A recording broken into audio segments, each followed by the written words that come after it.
It was supposed to be a day of worship. Instead, it became a morning of terror inside the Burnett Chapel Church of Christ. Tonight, 5 victims remain hospitalized, and we are learning more about what the shooter was doing in the days leading up to this event. We have team coverage again for you, from local prayer vigils to Emmanuel Sampson's background. First, though, News Channel 5's Chris Conti with how this all unfolded. Chris.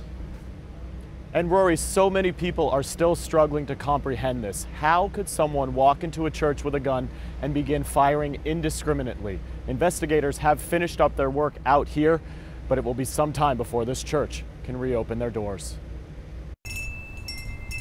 I think it was planned. Too close for comfort, too close to home. All of them over there was defenseless. That is the way Tommy Goad has felt for the last 24 hours. You know, you ain't gonna forget something like that, and especially people say close to home. That's close. From his front porch, he can see his neighbors of 35 years, the Burnett Chapel Church of Christ, where on Sunday morning, a day of worship became anything but. Chaos, people in and out, in and out, in and out.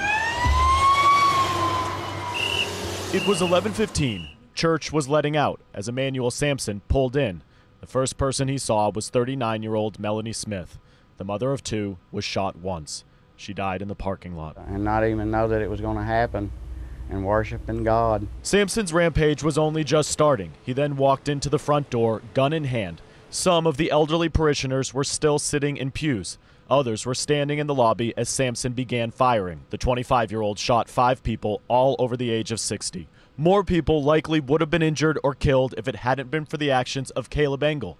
The 22-year-old usher heard shots, then ran to his car in the parking lot, grabbed his gun, and after a brief struggle, managed to hold Sampson at gunpoint until Metro Police arrived. And they probably didn't actually think that the kid of that age would try to stop him. On Monday, blood and bullet holes and boarded up doors still served as reminders of the hellish nightmare which unfolded here. I couldn't believe it.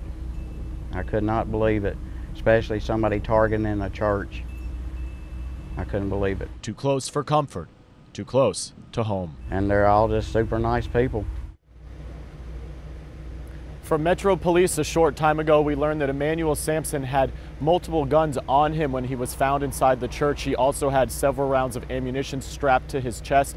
And when Metro Police were investigating and looking through his car out in the parking lot, they found another pistol and an AR-15, but no ammo for that AR-15. A vigil is planned for the church here at 7 o'clock tonight.